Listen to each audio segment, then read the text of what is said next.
all to another level. Talking about As we came to manage money. What the great resignation is showing is that people are no longer willing to put up. yes. I am really excited. I say that all the time, but this one I'm really, really excited actually to having this episode of season 9, Fatima Roumate, and she's the president of the International Institute of Scientific Research in Morocco.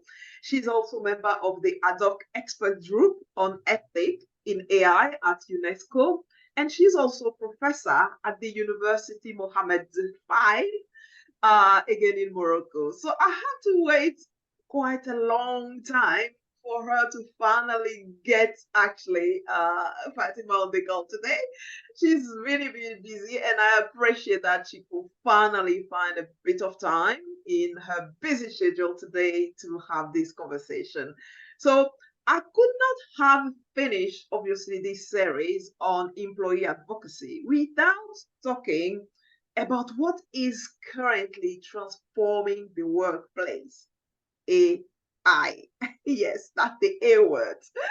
So, who best to talk about this topic than Fatima? Fatima, welcome to the Meaningful Work, Meaningful Life podcast.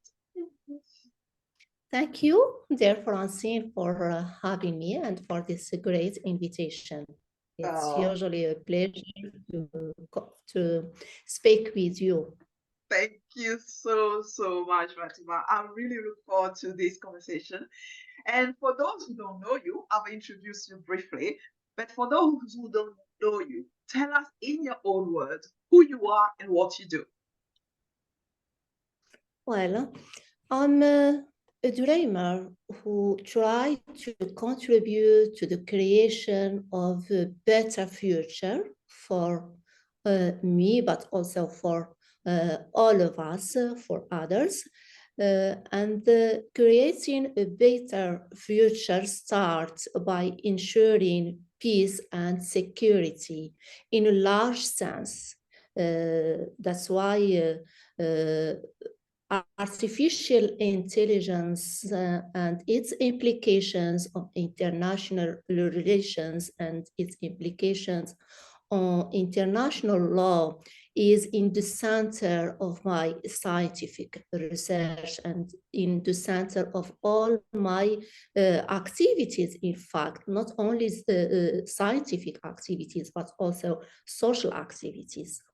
I love that. I love the fact that you are taking this wider approach while some people are focusing on AI in their own small corners, in their own small little countries, saying, oh, let's see who is going to be the best in AI, etc. You actually are focusing on the international aspect because whether we like it or not, this is going to be beyond our own borders. Those are very intricacies, and really looking into the international relation aspect is really, really key, actually. So I love, love, love that, actually. So what is your background? So how did you come up to this, beautiful, beautiful aspect of really focusing on this international aspect of AI and your own background as a scientist and, doing what you're doing currently? Well, for many years, I have been teaching and doing scientific research on technologies, particularly AI, and their impact on international relations, international law, international economic law, and in sustainable development. So I have been working also on women's empowerments, particularly economic empowerments, using, of course, technologies and now advanced technologies. And I was also fighting for many years for gender equality, especially in academia. I published several books and articles in these fields. I also organized several international conferences and training stations dedicated to women empowerment, both economic and political empowerment. I love that. I love that aspect of really coming from the teaching background and going through your, the international relationship as relation aspect to women empowerment. What exactly do you do with women? Tell us a little bit more about the work that you do in terms of women empowerment. Yes, as I said before, I organized several session training or training sessions for women. Let's say new graduated girls.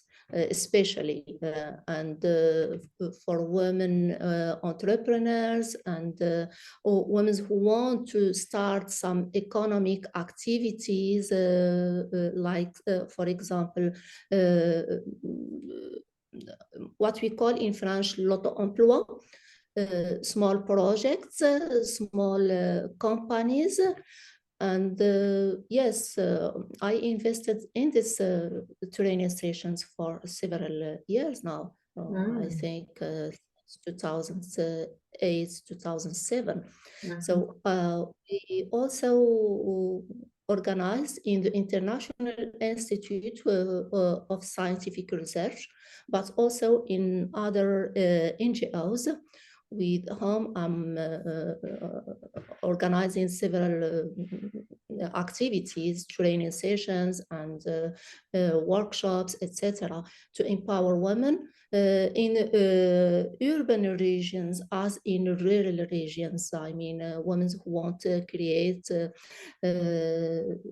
some what we call in French also les activités génératrices de revenus. Profitable activities or activities, yeah. Yes, or cooperatives in rural, especially in rural regions. So, and also training sessions for also women who have a high level in the university to empower them and to give them more skills, especially now in this era of artificial intelligence. They need more digital skills.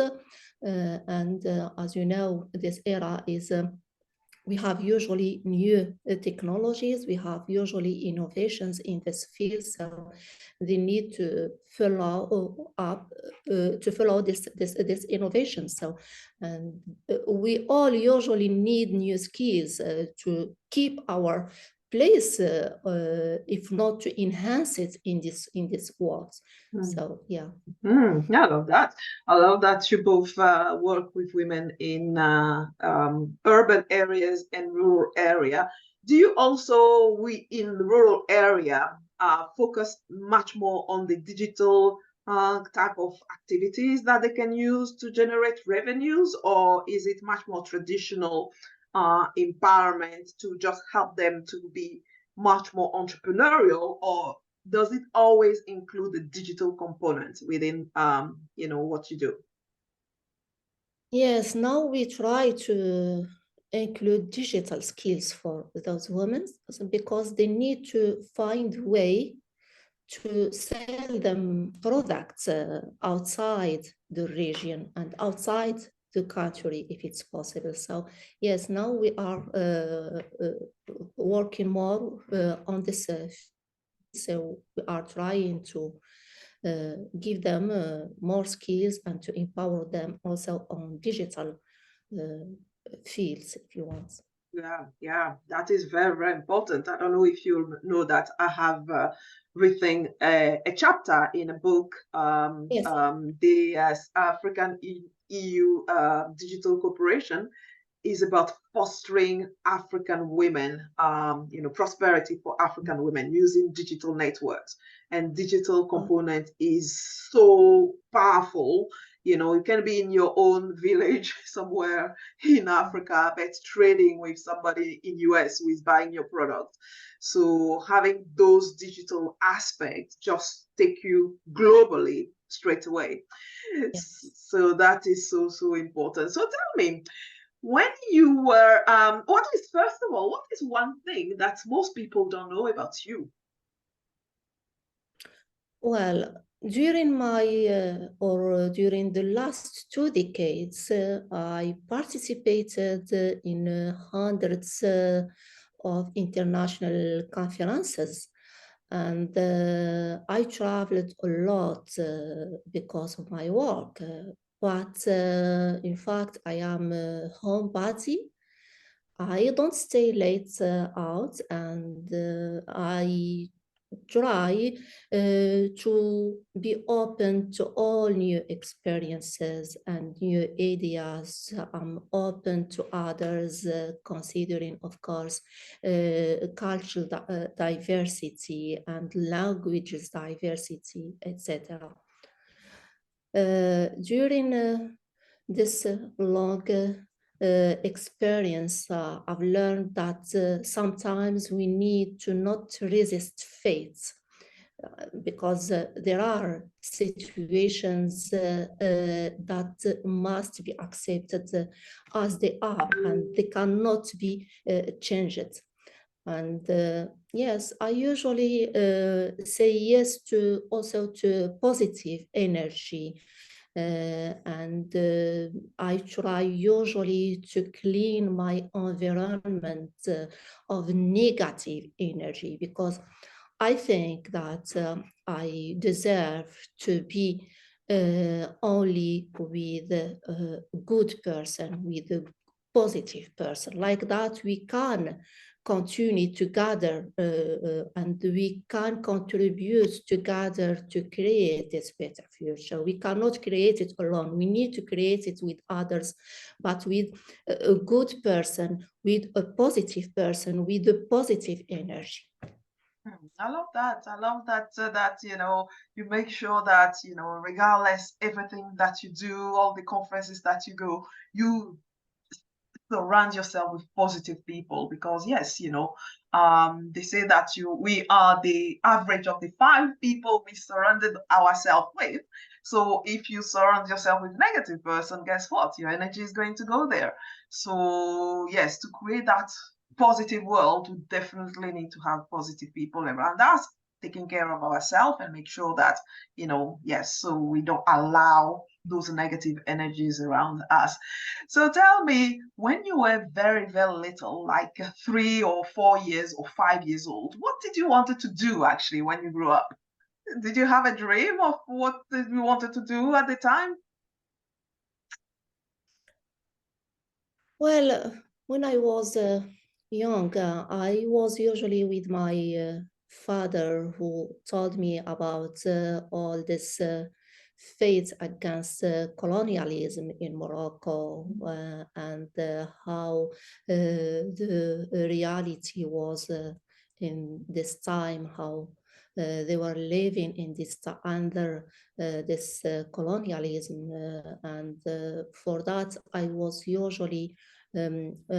usually wanted to understand the global affairs and global issues, and for that I was usually convinced that the most important choice for me and most suitable choice for me as a discipline, as a scientific discipline, is international relations.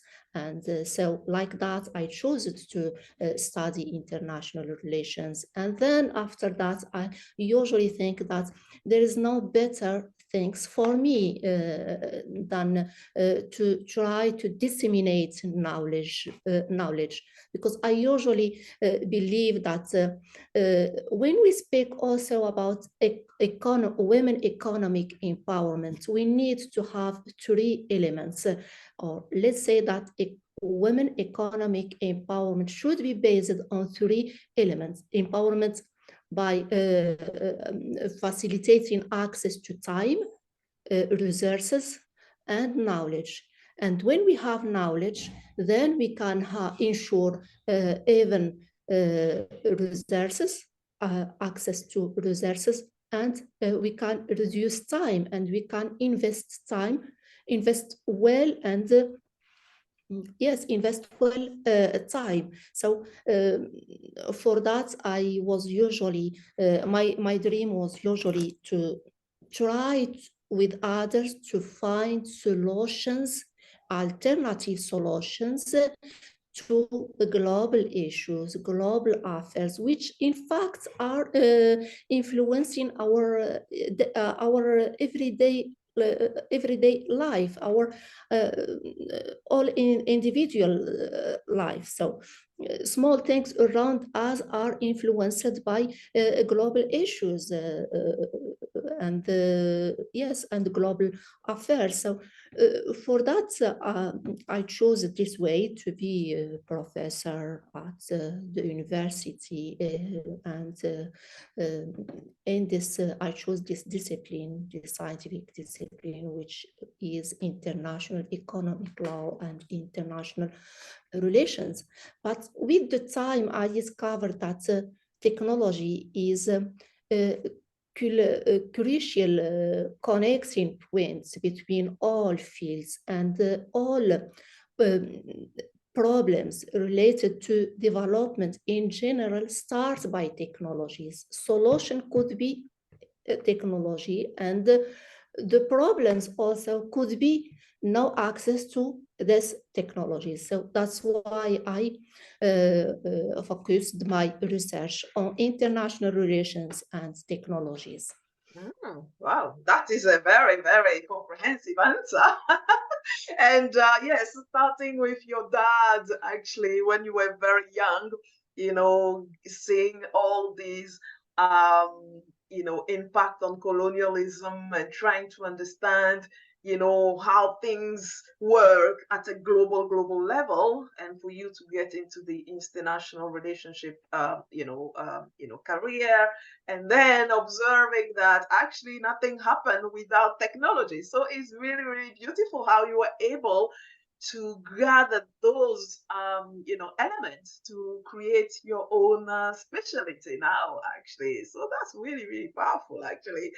So I know that you wrote a lot of books, but I would like to hear more about the review. You have written a review on AI in higher education. What would you say are the key points of this review, and how this is very relevant today, actually? Yes, I published two books. One was titled Artificial Intelligence and Digital Diplomacy, Limits and Perspectives. And another book is titled Artificial Intelligence, Higher Education and Scientific Research, the Future Developments. And in this book, I think you asked about this last book. In this book, we tried, because I am the editor, but of course, a lot of authors contributed to this book. We have, if I remember well, we have more than 10 chapters in this book.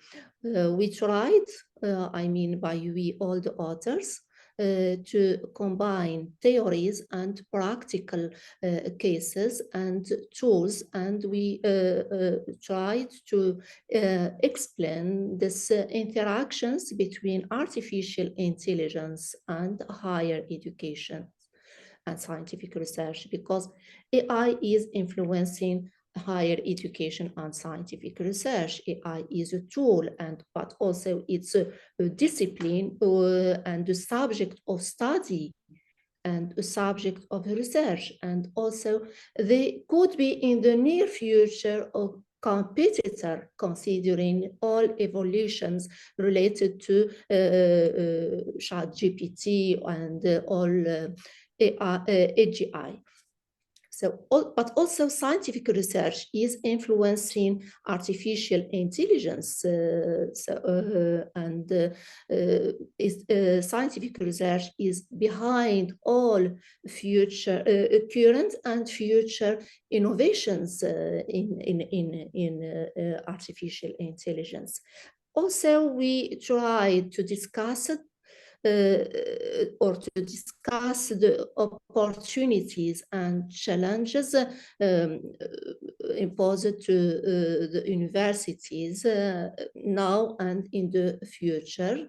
And we try to give some solutions to this challenges. So yes, another key point discussed in this book is malicious use of artificial intelligence, because yes, we have this dual impact between AI and scientific research, but also we have also another risks, not only challenge, but also risk, I mean, malicious use of artificial intelligence, especially considering this the emergence of what we call now fake science. So, and another risk is how to protect scientific creativity in this new era, which needs to rethink rules and elaborating new policy actions to save human creativity instead of replace it by machine, considering also that now AI are not only tools, they are competitors. OpenAI, ChatGPT now is a competitor to human researcher. ChatGPT can do research like humans. With small differences, but we need, I think, in this era, we need to protect human creativity, and we need to have real science, not a fake science. Yeah, what you actually are talking about in scientific research and the risk of AI is actually in every domain. So, it's in all kind of IPs, all kind of authors who has written books, all kind of, knowledge out there that ChatGPT just go and collect all those things, and then, anybody can use those. How can we actually, that I don't know if that is going to be possible, to find some ways of protecting that creativity that you are just talking about? Is there something that you have some ideas of how that can already been done, or is it still in research mode? Or have you find some ideas already how we can protect creativity from AI actually? No, in fact, we suggested several recommendations, such as we need to rethink the teachers' missions or tasks, and we need to consider that the teacher and the teacher researcher should be not only someone who disseminates knowledge in the classroom, but he should be such a bridge between society and political and economic society, because we need to work together. I mean, society and also legal institutions inside the country to find the good and to define suitable policy actions and suitable legislations which could save this human creativity, because we should not count usually on large machine, learning large machine. We need to count also on our skills as human. Yes, we could be assisted by artificial intelligence, but we need also to do some things ourselves to not, I mean, to deal with this or to face all the risks which could be imposed by this extension from our memories, human memory, to machine memory. So we need to protect this. We need to focus more and to enhance more our skills, and we need to rethink our interactions with machines as teachers, as students, and all people in society need to take care about the relations with machines, with artificial intelligence. But also we need more research on this topic, on these interactions between AI and human. We need more scientific discipline like philosophy, psychology, history, culture, languages, religion, or religious fields, etc. So we need all fields to understand well these relations between machine and human. I love that. I love that integrated approach of, and this is only that way that we can find a solution. Because if we just put AI into the technology kind of bubble or silos, and then we do not integrate that with, other disciplines, as you talked about, culture, philosophy, religion, and all those things, I don't know how we're going to come up with some kind of, unique or, this kind of, not singularity, but some kind of view that is going to be common as human, because this is about human. As human, we need to come together to check how we're going to make sure that we can live with AI rather than, just AI, being there to actually Uberize us as human. I was speaking about the importance of AI, which is used now by organizations, and not only companies, but also not only in private sector, but also in public sector and in associations, in NGOs, for several tasks. For companies, it's already used for the development of products, services, marketing, management, advertising, and also for communication inside organization and outside organizations. But I think that it could be more efficient when organizations use these technologies to define their forecast strategies. And it could be more efficient when we consider also these interactions between AI and employees, and to save human impact, human touch, let's say, on this process and human relations inside organizations. Yeah. So, and have you seen at the moment some of the organizations how they are already using this? Do you have any ideas or any case studies, or how some organizations are already using AI to actually, redesign perhaps the workplace?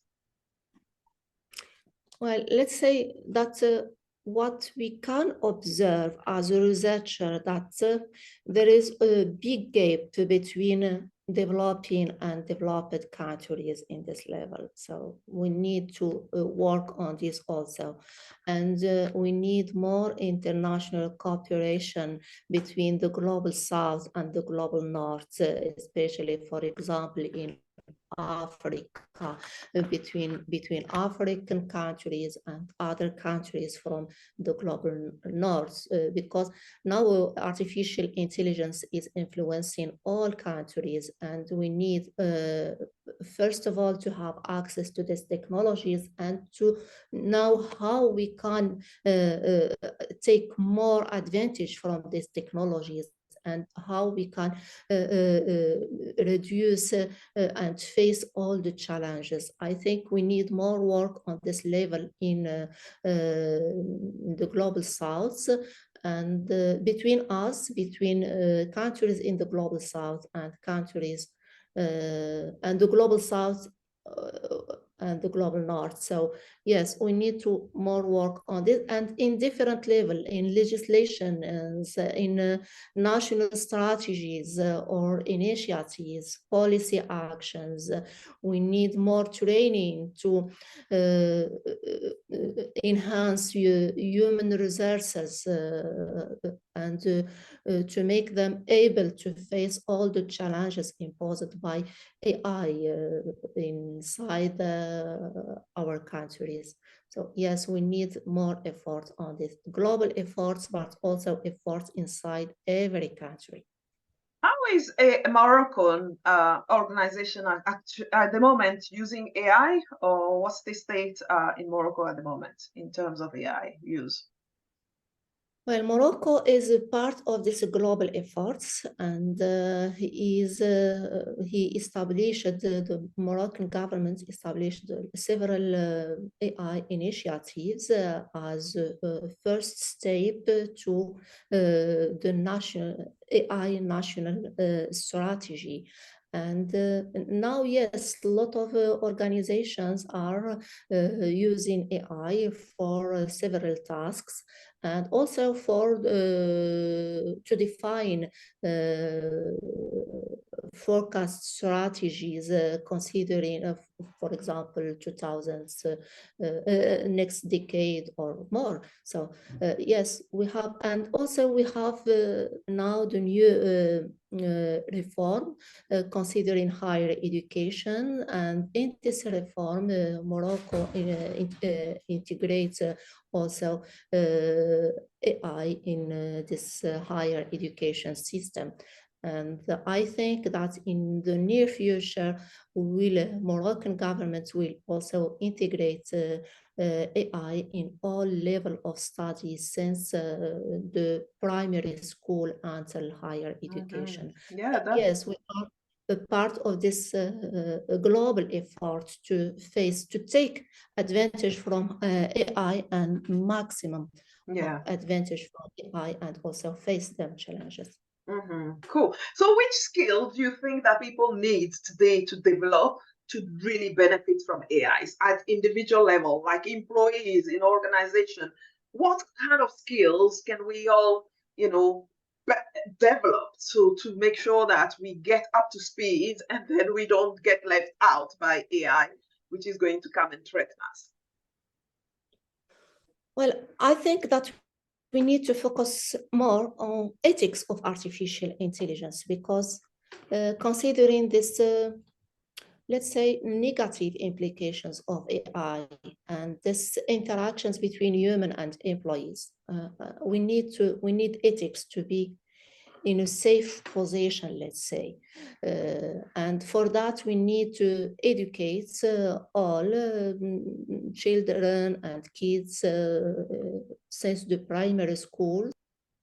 So what is your advice, Fatima, to leaders who want to best use AI in their organization to harness the power of their employees? Any advice? I think they need to invest more on the reinforcement of human resources skills, and because we need to have this common understanding of how and for what we are using AI. We need to keep this human control on AI, and to save human creativity, as we said before. And especially now with this global debate around Industry 5.0, with human-centered and technology also, and this how organizations are trying to create this balance between the profit from one side using AI and human rights and sustainable development from the other side. So I think for that we need to keep this human control on AI, and to invest more on our interactions with technologies, with these advanced technologies. I love the fact that you actually talked about this human-centered focus, actually, which is something that I also are exploring right now. How can we bring this human-centered leadership in a world that seems to be dominated by technology, AI, and things like that. So I think that, yeah, this is where our focus needs to go, actually, and making sure that we find that human-centered leadership. And you also mentioned about this Industry 5.0. I saw that you published something on LinkedIn, actually, about Industry 5.0. So I don't know what actually that was about, but can you touch something about those Industry 5.0 and how human-centered leadership is involved?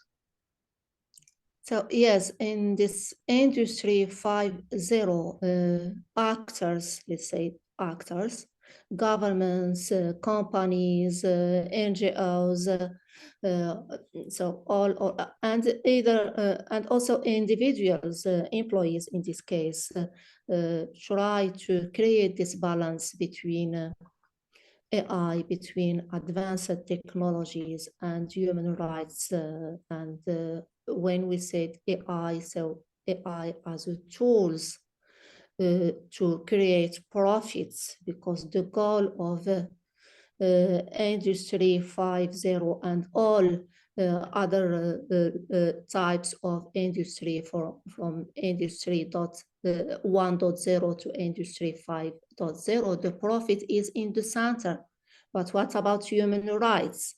We need to protect human rights. And for that, this balance could be created for the moment by ethics of artificial intelligence, which is a kind of a bridge between the profits and human rights.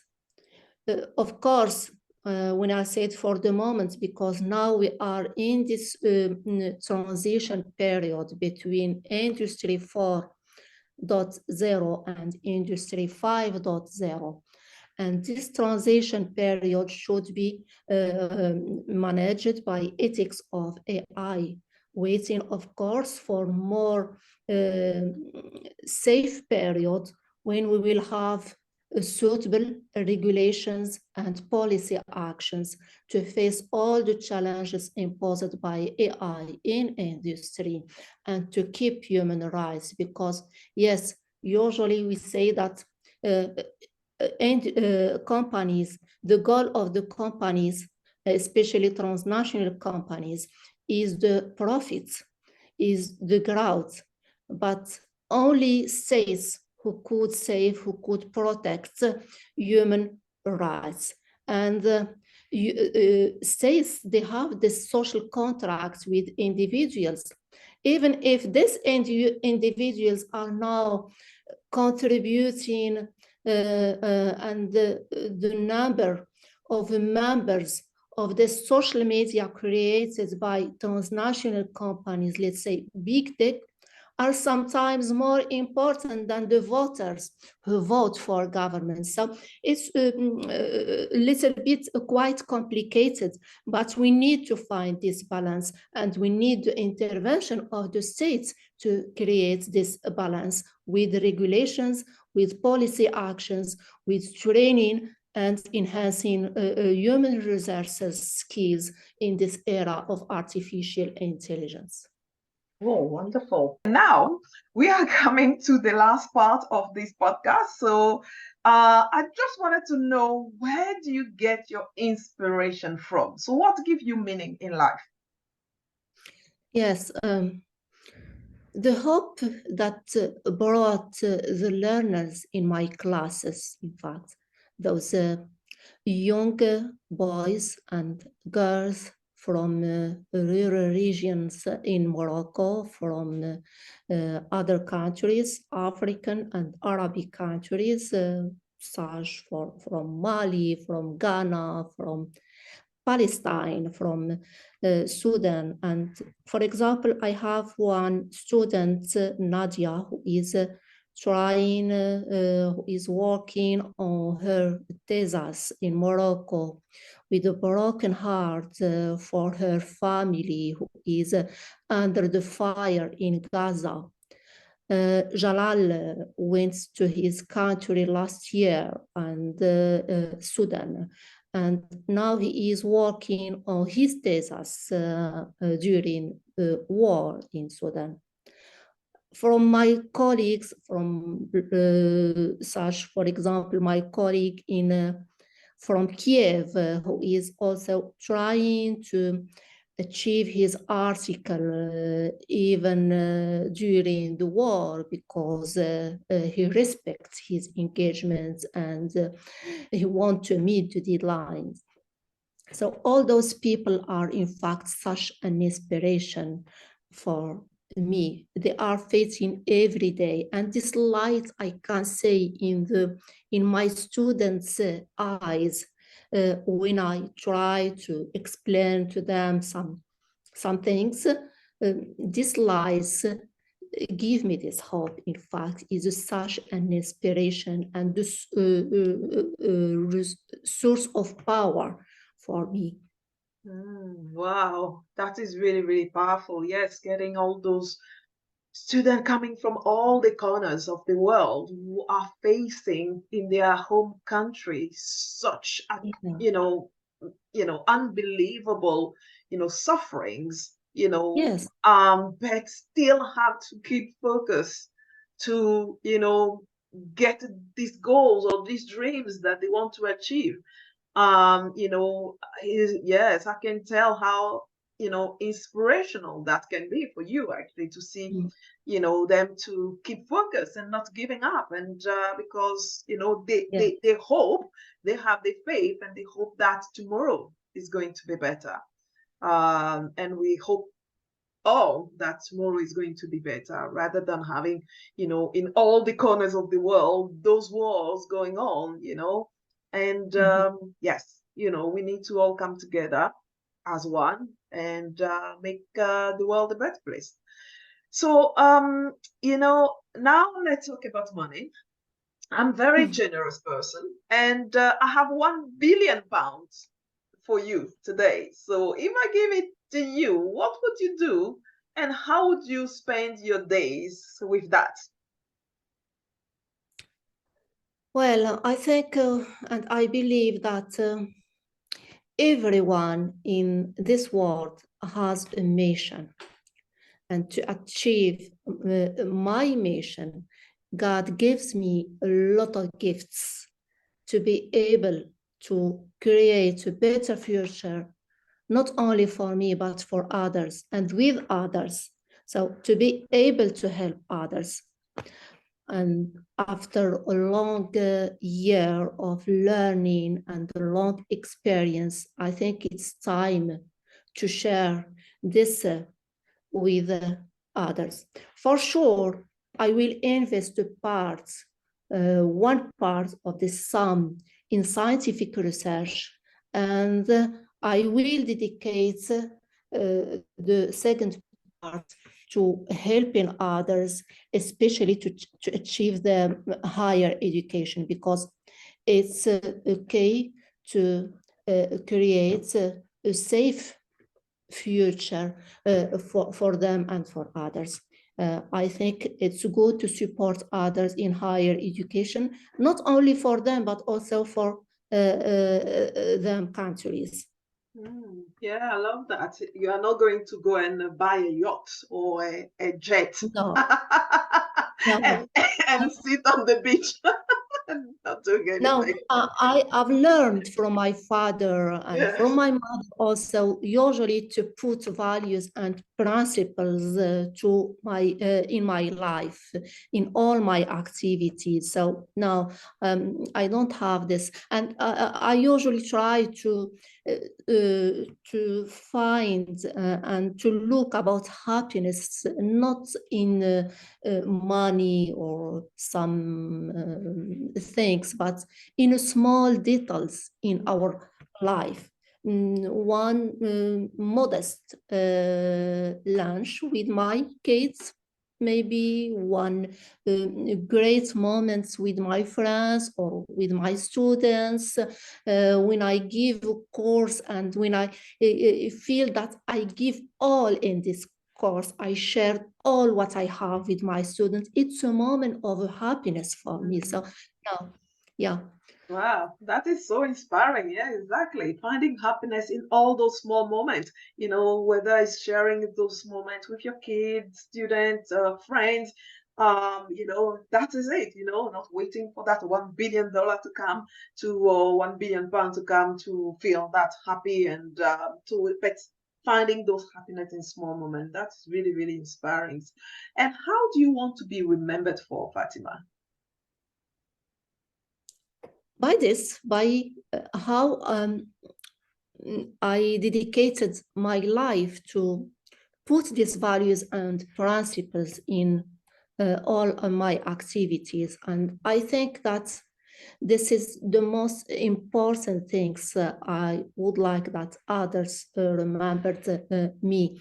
I dedicated my life to organize social activities, scientific activities, and to research and scientific research. I think that I gave several ideas, modest ideas, and a modest contribution to this global efforts, global scientific research efforts related to AI and global issues. I hope I will be remembered by my books, my articles, and also this modest knowledge. That is really wonderful, wonderful, Fatima. I'll definitely remember you for your sharing your gifts and all your knowledge and your inspiration and those little moments that you value the most and your student that give you inspiration. So I really, really love that. So how can Yes. people reach you and learn more about you and your work? Yes, through my social media, of course, LinkedIn, Facebook, Twitter. Even if I'm not very active in X or Twitter, but yes, through LinkedIn and network and Facebook, but also through my articles in some platforms like academia, ResearchGate, etc. But let me just add one thing about this, about how people, how I want that others remembered me. I think that for the moment I have this inner satisfaction. I am good enough, and I have this inner satisfaction. But I try keep to contribute with others to do good things for all of us. And I think this give to put usually to put values and principles in our lives. This give meaning to our lives. So not only money who could facilitate, yes, they could facilitate life, but only values and principles, and how we keep defending this human and values and principles which could give a meaning to our lives. So yes. Yeah, I love that. This is what this podcast is all about. Is about meaning, meaningful work, doing meaningful work, and living a meaningful life. And this is why those 3M also exist. First, meaning. This is where you get the values and the principles that are so important. How do you want to live your life, and are you standing for?